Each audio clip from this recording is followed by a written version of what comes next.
الحمد للہ وکفا وسلام علی عبادہ الذین اصطفیٰ اما بعد فاعوذ باللہ من الشیطان الرجیم بسم اللہ الرحمن الرحیم وتلک الایام نداولها بین الناس سبحان ربک رب العزت عما یصفون وسلام علی المرسلین والحمد للہ رب العالمین اللہم صلی علی سیدنا محمد وعلی آل سیدنا محمد وبارک وسلم اللہم صلی علی سیدنا محمد وعلی آل سیدنا محمد وبارک وسلم اللہم صلی علی سیدنا محمد وعلی آل سیدنا محمد وبارک وسلم۔ اللہ رب العزت کا دنیا کے اندر ایک قانون ہے کہ انسانوں کے اوپر مختلف وجوہات کی بنا پر مختلف قسم کے حالات کو بھیجتے ہیں۔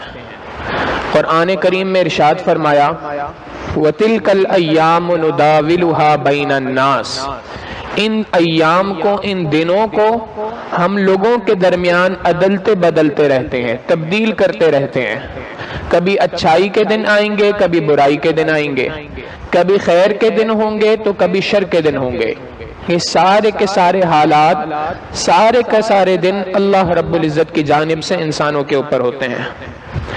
آج ہم جس دور سے گزر رہے ہیں اس کے بارے میں ایک بات بہت پکی ہے، اور وہ یہ ہے کہ ہم اپنی بے علمی اور بے عملی کے ساتھ آج اس دور کے اندر زندہ ہیں جس دور میں پیدا ہونے سے ہمارے علم والے اور عمل والے اکابر اللہ کی پناہ مانگا کرتے تھے۔ ہمارے وہ اکابر جو علم والے بھی تھے، عمل والے بھی تھے، ان دونوں چیزوں کے ساتھ ساتھ وہ اس دور کے اندر زندہ رہنے سے اللہ کی پناہ مانگا کرتے تھے۔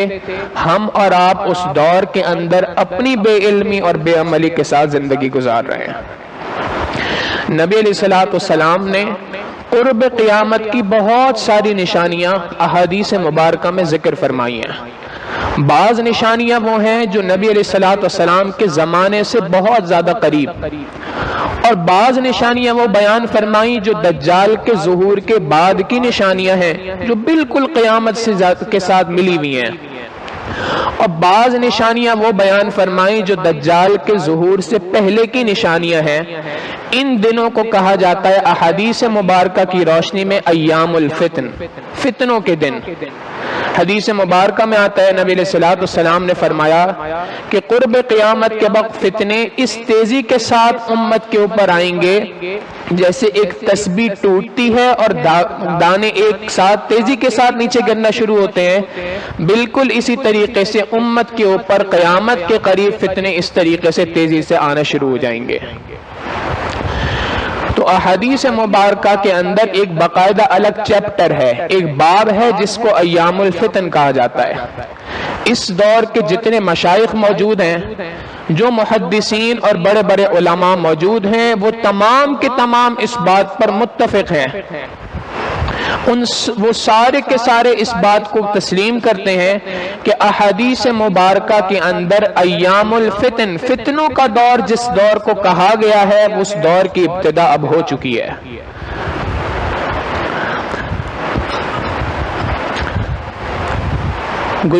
گزشتہ 1-1.5 سال سے پوری دنیا ایک عالمی وبا کے لپیٹ کے اندر ہے، اور اس کو کرونا وائرس کا نام دیا گیا، اور پوری دنیا اس کی لپیٹ کے اندر ہے۔ اس وبا کا زمینی ہونا یا آسمانی ہونا یہ اللہ بہتر جانتا ہے، مگر اس وبا کے وبا ہونے کے اندر کسی قسم کا اختلاف نہیں ہو سکتا۔ وبا ہے اور اللہ رب العزت کے حکم سے ہے، اللہ کے حکم کے بغیر نہیں آ سکتی، مگر ایک سوال ذہن میں پیدا ہوتا ہے کہ اللہ کے محبوب صلی اللہ علیہ وسلم نے قرب قیامت کی جہاں چھوٹی چھوٹی نشانیاں بتائی ہیں، ایک ایسی عالمی وبا کہ جس کی وجہ سے پوری دنیا کے اندر تبدیلی آ گئی ہے، کیا اس کے بارے میں بھی کوئی بات احادیث میں ذکر فرمائی؟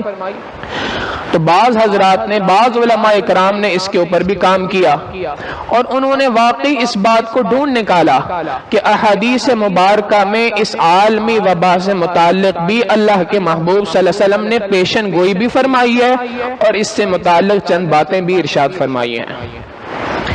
بخاری شریف کی روایت ہے، حضرت عوف ابن مالک رضی اللہ تعالیٰ عنہ روایت کرتے ہیں، نبی علیہ السلام نے فرمایا قرب قیامت کی، قیامت سے پہلے 6 نشانیوں کو گن لو۔ 6 باتیں ہیں جو قیامت سے پہلے آئیں گی۔ 2 باتیں وہ ارشاد فرمائیں جو اللہ کے محبوب صلی اللہ علیہ وسلم کے زمانے کے ساتھ ملی ہوئی تھیں۔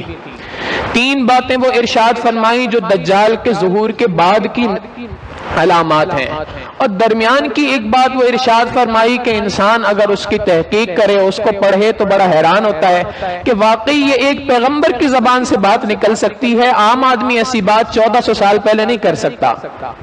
نبی علیہ السلام نے فرمایا کہ سب سے پہلی نشانی قرب قیامت کی میری موت، میرا اس دنیا سے چلا جانا، یہ نبی علیہ السلام کے زمانے سے قریب کی نشانی ہے۔ دوسری نشانی فرمائی بیت المقدس کا فتح ہو جانا، یہ بھی اللہ کے محبوب صلی اللہ علیہ وسلم کے زمانے سے ملی ہوئی بات ہے۔ سیدنا عمر فاروق رضی اللہ تعالیٰ عنہ کے دور کے اندر بیت المقدس فتح ہوا۔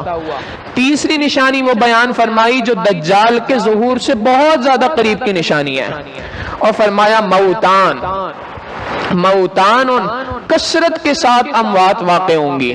وہ اموات کیسے واقع ہوں گی؟ یأخذ فیکم، تمہیں اچک لیں گی، وہ موت تمہارے اوپر آ جائے گی کقعاص الغنم۔ ایک ترجمہ تو اس کا یہ کیا جاتا ہے جیسے بھیڑ بکریوں کے اندر موت واقع ہوتی ہے، اس طریقے سے تمہارے اندر بھی اموات واقع ہو جائیں گی۔ مگر ایک عربی زبان کی کتاب ہے محاوروں کی، جس کے اندر عربی زبان سے متعلق جتنے محاورے ہیں ان کی تفصیلات بیان کی گئیں۔ لسان العرب اس کتاب کا نام ہے۔ اس کتاب کے اندر اس بارے میں لکھا ہے کہ قعاص الغنم ایک بکریوں کے اندر، جانوروں کے اندر پائی جانے والی ایک خاص بیماری کا نام ہے۔ وہ بیماری کیا ہے؟ وہاں پر وہ لکھتے ہیں داءن، یہ ایک ایسی بیماری ہے یأخذ فی الصدر، جو سینے کے اندر واقع ہوتی ہے، کأنہ یکسر العنق، وہ ایک ایسی بیماری ہے جو سینے کے اندر داخل ہوتی ہے اور اس کے بعد انسان کے سینے کے اندر ایسی چیز کو پھیلا دیتی ہے کہ جس کی وجہ سے سانس لینا مشکل ہو جاتا ہے، کأنہ یکسر العنق، گویا کہ اس کی گردن اب ٹوٹ جائے گی۔ احادیث مبارکہ میں اتنے واضح الفاظ کے ساتھ اللہ کے محبوب صلی اللہ علیہ وسلم نے اس کو قرب قیامت کی نشانیوں میں سے ایک نشانی بیان فرمایا۔ پھر اسی بات کو اللہ کے محبوب صلی اللہ علیہ وسلم نے مزید تفصیل کے ساتھ ارشاد فرمایا۔ چنانچہ ایک بہت بڑے محدث ہیں، ان کا نام ہے نعیم ابن حماد، انہوں نے اپنی کتاب کتاب الفتن، آثار قیامت، قیامت سے پہلے جو فتنے واقع ہوں گے اس کے بارے میں اللہ کے محبوب صلی اللہ علیہ وسلم نے کیا باتیں ارشاد فرمائی ہیں ان کو ایک جگہ پہ جمع فرمایا۔ سیدنا ابو ہریرہ رضی اللہ تعالیٰ عنہ کی روایت ہے کہ نبی علیہ السلام نے فرمایا کہ قرب قیامت کے وقت پر 4 بڑے فتنے رونما ہوں گے۔ 3 فتنوں کا تعلق ہمارے اس موضوع کے ساتھ نہیں ہے۔ چوتھا فتنہ فرمایا عمیاء مضلۃ تمور مور البحر، یہ ایک ایسا فتنہ ہوگا جو اندھا ہوگا اور تاریک ہوگا، جو اندھا ہوگا اور تاریک ہوگا۔ محدثین نے لکھا کہ اس کا معنی یہ ہے کہ یہ فتنہ انسان کو آنکھ سے نظر نہیں آئے گا، اور دوسری بات کہ اس فتنے کا فتنہ ہونا بھی انسان کو سمجھ نہیں آئے گا کہ یہ بھی کوئی فتنہ ہو سکتا ہے۔ فرمایا اندھا اور تاریک ہوگا، سمندر کی موجوں کی طرح اس کی موجیں ہوں گی۔ ایسے سمندر کی موجیں ہوتی ہیں، جس طرح سمندر کی ویوز ہوتی ہیں، اس کی بھی اسی طریقے سے مختلف ویوز ہوں گی، مختلف موجیں ہوں گی، لہریں ہوں گی۔ لوگوں کو اس فتنے میں بری طریقے سے لوگ پھنس جائیں گے، اتنے پھنسیں گے کہ برائی کو بھلائی کہا جائے گا، بھلائی کو برائی کہا جائے گا، اچھائی کو برا سمجھا جائے گا اور برائی کو اچھا سمجھا جائے گا۔ اور اس فتنے کا معنی، اس فتنے کے ساتھ معاملہ یہ پیش آئے گا، لوگ اس فتنے کو ایک طرف سے بند کریں گے، یہ دوسری طرف سے کھل جائے گا، دوسری طرف سے بند کریں گے، پہلی طرف سے کھل جائے گا۔ اور آخری اس کے بعد اگلی اہم بات جو اللہ کے محبوب صلی اللہ علیہ وسلم نے فرمائی، اموات تو ہوں گی اس کے اندر، بیماریاں تو آئیں گی، مگر اللہ کے محبوب صلی اللہ علیہ وسلم نے اگلی بات جو ارشاد فرمائی انسان سن کر کانپتا ہے، فرمایا کہ یہ وہ وقت ہوگا جس وقت کے اندر ایک شخص صبح کو اٹھے گا تو مؤمن ہوگا، شام کو اپنے بستر پہ جائے گا تو کافر ہوگا۔ یعنی انسان کا ایمان اتنا ڈگمگا رہا ہوگا اس فتنے کے اندر کہ اس کا ایمان کب اس سے سلب ہو گیا یہ اس کو خود سمجھ نہیں آئے گی۔ گویا اس حدیث مبارکہ سے دو باتیں پتہ چلی۔ ایک بات تو یہ پتہ چلی کہ یہ اموات کی صورت میں، مختلف بیماریوں کی صورت کے اندر ایک وبا کا دنیا کے اندر آنا، یہ نبی علیہ الصلوۃ والسلام نے اس کو ارشاد فرما دیا قرب قیامت کی نشانی ہے۔ اور ساتھ ہی یہ بات بھی ارشاد فرما دی کہ اس وقت پر سب سے بڑا مسئلہ یہ ہوگا کہ تمہارے عقیدے کے اوپر ضرب لگے گی، تمہارے ایمان کے اوپر ضرب لگے گی، تمہارے لیے ایمان کا بچانا مشکل ہو جائے گا، ایمان کا ڈگمگانا اتنا زیادہ ہو جائے گا کہ کس بندے کے دل سے، اس کے سینے سے ایمان کس وقت پہ چھین لیا گیا اس کے بارے میں کوئی بات نہیں کہی جا سکتی۔ آج ہم اگر اس وبا کے اوپر غور کریں تو 3 مختلف مراحل کے اندر اس وبا کے ذریعے سے انسان کے ایمان کو ڈگمگانے کی باتیں کی جا رہی ہیں۔ انسان کا ایمان کس طریقے سے ڈگمگاتا ہے اس وبا کے اندر 3 طریقوں سے بات سمجھ میں آتی ہے۔ پہلی سٹیج بیان کی کہ پوری دنیا کے اندر یہ بات پھیلا دی، جی وبا پھیل رہی ہے، مساجد کو بند کر دو، مدارس کو بند کر دو، دعوت و تبلیغ کا کام ہے اس کو بند کر دو، خانقاہوں کو بند کر دو۔ کیوں بند کر دو؟ وبا پھیل رہی ہے۔ اس وبا کے پھیلنے کے اوپر خوب اس بات کے اوپر زور دیا گیا، خوب کوشش کی گئی کہ کسی طریقے سے مسلمانوں کے ایمان کے بچانے کے جو مراکز ہیں ان مراکز کو کسی طریقے سے بند کر دیا جائے، حرمین کو بند کر دو، طواف کو روک دو۔ کیوں روک دو؟ اس لیے کہ اس کے ذریعے سے مسلمانوں کے ایمان کو بچانے کی محنت ہوتی ہے، اس محنت کو کسی طریقے سے روک دو۔ حقیقت یہ ہے کہ جس طریقے سے احتیاطی تدابیر کے ساتھ آج میڈیا ہاؤسز کا کھولنا ضروری ہے، جس طریقے سے احتیاطی تدابیر کے ساتھ بینکس کا کھولنا ضروری ہے، اس سے کہیں گنا زیادہ ضروری ہے کہ احتیاطی تدابیر کے ساتھ مدارس کو بھی کھولا جائے، مساجد کو بھی آباد کیا جائے، دعوت و تبلیغ کے کام کو بھی دوبارہ سے جاری رکھا جائے۔ ان تمام کاموں کی ضرورت ہے۔ تو ایک طریقے سے مسلمانوں کے جو دینی مراکز تھے ان مراکز سے مسلمانوں کا رشتہ توڑنے کی کوشش کی گئی۔ یہ پہلا عقیدے کے اوپر، ایمان کے اوپر حملہ ہوا۔ اور اس سے اگلی بات کہ اس وبا کے ذریعے سے، اس بیماری کے ذریعے سے مسلمانوں کے اندر، ایمان والوں کے اندر موت کا ایک خوف بٹھا دیا گیا۔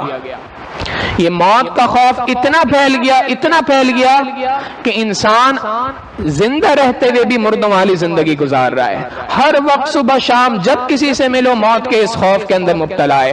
سینکڑوں لوگوں کو آپ بھی جانتے ہوں گے، ہم بھی جانتے ہیں کہ جنہوں نے اس وبا کے شروع ہونے سے لے کے اب تک اپنے آپ کو گھروں کے اندر قید کیا ہوا ہے، مسجد کے اندر نہیں جاتے، اچھے بھلے نمازی تھے، 5 وقت کی نماز کے لیے مسجد کے اندر آتے تھے، جمعے کے لیے مسجد کے اندر آتے تھے، اب عید کے لیے مسجد کے اندر آنا مشکل۔ کیا ہوا جی؟ وبا پھیلی ہوئی ہے، ڈر لگتا ہے کہ کہیں میں اس وبا کی لپیٹ میں نہ آ جاؤں۔ تو ایک موت کا خوف ہے جو ہر بندے کے اوپر طاری کر دیا گیا۔ مسلمان کا حال یہ ہے کہ مومن آدمی موت سے نہیں ڈرا کرتا، مومن آدمی ہمیشہ اس موت کو سینے سے لگاتا ہے، گلے سے لگاتا ہے۔ کیوں؟ حدیث مبارکہ میں آیا، نبی علیہ الصلوۃ والسلام نے فرمایا تحفۃ المؤمن الموت، مومن کے لیے موت جو ہے وہ ایک تحفہ ہے۔ الموت جرس، یہ موت جو ہے یہ ایک پل ہے، یوصل الحبیب الی الحبیب، ایک دوست کو دوسرے دوست کے ملانے کے کام آتی ہے۔ تو مومن کی اور عام کافر کی زندگی کے اندر بنیادی فرق یہ ہے کہ مومن آدمی کبھی موت سے نہیں ڈرا کرتا۔ اللہ رب العزت قرآن کریم میں ارشاد فرماتے ہیں ان الموت الذی تفرون منہ، اگر تم موت سے فرار اختیار کرنا چاہتے ہو فإنہ ملاقیکم، وہ تو تمہارے پاس آنے والی ہے، وہ آ کر رہے گی تمہارے پاس۔ مومن آدمی موت سے نہیں ڈرا کرتا. ہاں اس کا معنی یہ نہیں ہے کہ وہ احتیاطی تدابیر کو اٹھا کر ایک سائڈ پہ کر دیتا ہے, نہیں, وہ احتیاطی تدابیر بھی اختیار کرتا ہے کہ یہ بھی اللہ رب العزت کا حکم ہے, یہ بھی نبی علیہ الصلوۃ والسلام کے فرامین میں سے ایک فرمان ہے, مگر اس کا یقین اللہ رب العزت کی ذات کے اوپر ہوتا ہے. اس کو اس بات کا کامل یقین ہوتا ہے کہ یہ سینیٹائزر مجھے نہیں بچا سکتا, یہ ماسک مجھے نہیں بچا سکتا, اگر مجھے بچا سکتا ہے تو اللہ رب العزت کا حکم بچا سکتا ہے. ہاں اللہ کا حکم ہے ان چیزوں کو اختیار کرنے کا, احتیاطی تدابیر کو اختیار کرنے کا, تو میں اس کو ضرور اختیار کر رہا ہوں. مومن کی زندگی میں اور عام بندے کی زندگی میں بنیادی فرق یہی ہے. آپ دیکھیں ابراہیم علیہ السلام آگ کے اندر جا رہے ہیں, جس وقت پر آگ کے اندر چھلانگ لگائی جا رہی ہے, ان کو پھینکا جا رہا ہے, درمیان کے اندر جبرائیل علیہ السلام آتے ہیں اور آ کے پوچھتے ہیں جی میں آپ کی کوئی مدد کر سکتا ہوں, کیا میں آپ کی کوئی مدد کروں؟ تو اس وقت ابراہیم علیہ السلام این اس وقت پہ جب آگ میں گرنے والے ہیں, اللہ رب العزت کی ذات پر اتنا کامل یقین, اس وقت بھی فرما رہے ہیں حسبی سؤالی علمہ بحالی, میرا پروردگار مجھے اس حال میں جانتا ہے, یہ بات میرے لیے کافی ہے. تو مومن آدمی کی زندگی کے اندر اور ایک کافر کی زندگی کا ایک بڑا فرق یہ ہے کہ مومن موت سے نہیں ڈرتا, بلکہ اس کے دل کے اندر یہ بات پکی ہو جاتی ہے, یہ بات اندر تک بیٹھی ہوتی ہے کہ اگر اللہ رب العزت نے اس فلاں چیز کو, فلاں بیماری کو میرے مقدر کے اندر لکھ دیا ہے, دنیا کی کوئی طاقت ایسی نہیں ہے جو مجھے اس سے بچا سکے, اور اگر اللہ رب العزت نے اس بات کا فیصلہ کر لیا ہے کہ مجھے اس وبا سے, اس مرض سے بچانا ہے, دنیا کی کوئی طاقت ایسی نہیں ہے کہ جو مجھے اس موت کے, اس مرض کے اندر مبتلا کر سکے. مومن کی زندگی میں اور عام بندے کی زندگی کا بڑا فرق یہ ہے, ہم سے اس وبا کے اندر, ان امراض کے اندر ایک بنیادی ہمارے عقیدے کے اوپر چوٹ یہ پڑی ہے. انسانوں کے لیے ان تمام چیزوں کو ایسے بنا کے پیش کر دیا گیا گویا یہی خدا ہے, یہی انسان کو بچانے والی چیزیں ہیں. بتوں سے تجھ کو امیدیں خدا سے نا امیدی, بتوں سے تجھ کو امیدیں خدا سے نا امیدی, مجھے بتا تو صحیح اور کافری کیا ہے. کفر اس کے علاوہ کہتے کس چیز کو ہیں؟ تو پہلا کام تو یہ کیا گیا کہ مسلمانوں کے جو روحانی مراکز ہیں جہاں سے ایمان کے بچانے کی محنت ہوا کرتی ہے, ان کو بند کرنے کی کوشش کی گئی. انسان کے ایمان پر پہلا حملہ. دوسرا حملہ کہ انسان کے لیے جو مختلف میڈیسنز ہیں, مختلف احتیاطی تدابیر ہیں, ان کو اس طریقے سے بنا کے پیش کر دیا گیا کہ اگر ان کو اختیار نہیں کرو گے تو اس صورت میں تم اس سے بچ نہیں سکتے. اور تیسری بات جو ان دونوں سے بہت زیادہ اہم ہے, اور یہ بات یہاں پر بیٹھ کے کرنے سے پہلے اس کی خوب تحقیق ہوئی ہے, یہ ایسی ہی ہوا کے اندر فائرنگ نہیں ہے, اور وہ بات یہ ہے کہ ایک حدیث مبارکہ ہے, نبی صلی اللہ علیہ وسلم نے فرمایا قرب قیامت کے وقت پر شرم و حیا انسان کے اندر سے رخصت ہو جائے گی. کیسے رخصت ہو جائے گی؟ ایک حدیث مبارکہ میں فرمایا یہاں تک رخصت ہو جائے گی کہ ایک چلتی سڑک کے اوپر ایک مرد اور ایک عورت بدکاری کے چلتی سڑک کے اوپر کھلم کھلا مرتکب ہو جائیں گے. اس وقت کا سب سے بڑا مومن آدمی, سب سے بڑا ایمان والا وہ شخص ہوگا جو ان کو اتنی بات کہہ سکے کہ بھائی تھوڑا سا سائڈ پہ ہو جاؤ. شرم و حیا انسان کے اندر سے اس حد تک رخصت ہو جائے گی. اب انسان حیران ہوتا ہے کہ ایمان بھی دل کے اندر موجود ہو, ایمان بھی موجود ہو, اس کے ساتھ شرم و حیا اس حد تک کیسے رخصت ہو سکتی ہے؟ دنیا کے اندر جو شیاطین کے اعلی کار ہیں انہوں نے اس کے اوپر بڑی تحقیقات کی. انہوں نے تحقیقات کی کہ انسان کے اندر یہ جو شرم و حیا کا مادہ ہوتا ہے, شرم و حیا کا مادہ ایمان کے بارے میں جو انسان کی جذباتی کیفیت ہوتی ہے کہ نبی علیہ الصلوۃ والسلام کے بارے میں کوئی بات کی جائے انسان کے جذبات اٹھتے ہیں, بھڑک اٹھتے ہیں. اللہ رب العزت کی وحدانیت کے اوپر کوئی بات کی جائے انسان کے جذبات بھڑک اٹھتے ہیں. تو یہ کیسے ممکن ہے؟ یہ کیا چیز ہے کہ جس کی وجہ سے ان کے اندر یہ جذبات آتے ہیں؟ انہوں نے اس کے اوپر خوب تحقیقات کی. چنانچہ ایک چیز انسان کے اندر ہوتی ہے جس کو کہتے ہیں ڈی این اے. انہوں نے اس ڈی این اے کے اوپر بہت زیادہ تحقیقات کی, behavioural aspect of D N A, اس کے اوپر انہوں نے خوب تحقیقات کی. اور تحقیقات کرنے کے بعد وہ اس نتیجے کے اوپر پہنچے کہ انسان کے اندر ایک چیز ہے جس کو کہا جاتا, جس کو انہوں نے نام دیا گاڈ جین. یہ گاڈ جین کیا چیز ہے؟ ایک آسان سے سمجھنے کے لیے ہم یوں مثال دے سکتے ہیں جیسے انسان کے جسم کے اندر مختلف سیل ہوتے ہیں, اسی طریقے سے ایک سیل ہے. سمجھنے کے لیے یہ بات کہی جا سکتی ہے. انہوں نے کہا کہ یہ سیل جس بندے کے اندر موجود ہوتا ہے تو یہ اس بندے کے اندر ایمان کے جذبے کو بڑھاتا ہے، اور جتنا زیادہ یہ سیل موجود ہوتا ہے اتنی زیادہ انسان کے اندر شرم و حیا موجود ہوتی ہے، اور جب یہ سیل ختم ہو جائے یا کمزور پڑ جائے، کم ہو جائے، تو اس وقت پر اس کے اندر سے یہ جو شرم و حیا کا مادہ ہے یہ کم ہونا شروع ہو جاتا ہے۔ انہوں نے اس کے اوپر پوری تحقیق کی، اور ان کی یہ پوری تحقیق آج دنیا کے اندر ایک کتاب کے نام پر چھپی ہوئی ہے، The God Gene How Faith is Hardwired into Our Genes۔ اس کتاب کے اندر انہوں نے پوری اپنی تحقیقات کو پیش کیا، اور اس کے بعد وہ یہ بات کرتے ہیں، یہ تحقیق 2005 کے اندر ہوئی، اور 2005 کی اس تحقیق کے بعد وہ اس نتیجے کے اوپر پہنچے کہ اگر کسی بیماری کے بعد کسی انجیکشن کے ذریعے سے کوئی دوا انسان کے اندر پہنچائی جائے تو اس دوا کے ذریعے سے ایک ایسی چیز انسان کے جسم میں پہنچائی جا سکتی ہے جس سے گاڈ جین انسان کی تباہ ہو جائے، یہ گاڈ جین ختم ہو جائے، یہ سیل ڈسٹرائے ہو جائے، اور اس کے ڈسٹرائے ہونے کے بعد انسان کے اندر سے شرم و حیا کا مادہ رخصت ہو جائے گا۔ اس مادے کا انسان کے اندر سے ختم ہو جانا بہت آسان چیز ہے۔